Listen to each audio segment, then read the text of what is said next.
गुजरातमध्ये आनंद आणि वडोदरा या जिल्ह्यांना जोडणारा पूल कोसळलेला आहे। आनंद आणि वडोदरा जिल्ह्याला जोडणारा गंभीरा पूल कोसळला। पूल दुर्घटनेमध्ये 10 जणांचा मृत्यू झालेला आहे। ही काही दृश्य आपण पाहतो। आनंद आणि वडोदरा जिल्ह्याला जोडणारा गुजरातमधला हा पूल कोसळलेला आहे। दुर्दैवाने या अपघातामध्ये 10 जणांचा मृत्यू झालेला आहे। मधोमध हा पूल जो आहे तो कोसळला।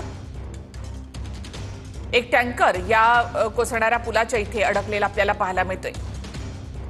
मात्र त्याआधी यावरून जाणाऱ्या ज्या गाड्या आहेत त्या अशा पाण्यामध्ये पडलेल्या आहेत। गुजरातमधला वडोदरा आणि आनंद या जिल्ह्यांना जोडणारा पूल कोसळला। पूल कोसळल्यानं 2 ट्रक आणि एका बोलेरोसह 4 वाहनं नदीत कोसळली।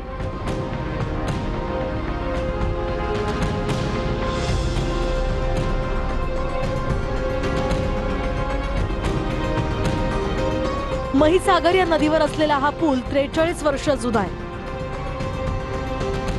हा पूल मध्य गुजरात आणि सौराष्ट्राला जोडतो।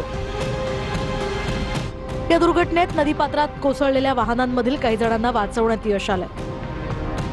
स्थानिक नागरिक आणि अग्निशमन दलानं हे बचाव कार्य केलं। दरम्यान यावेळी एका महिलेला वाचवतानाचा थरारक व्हिडिओही समोर आलाय।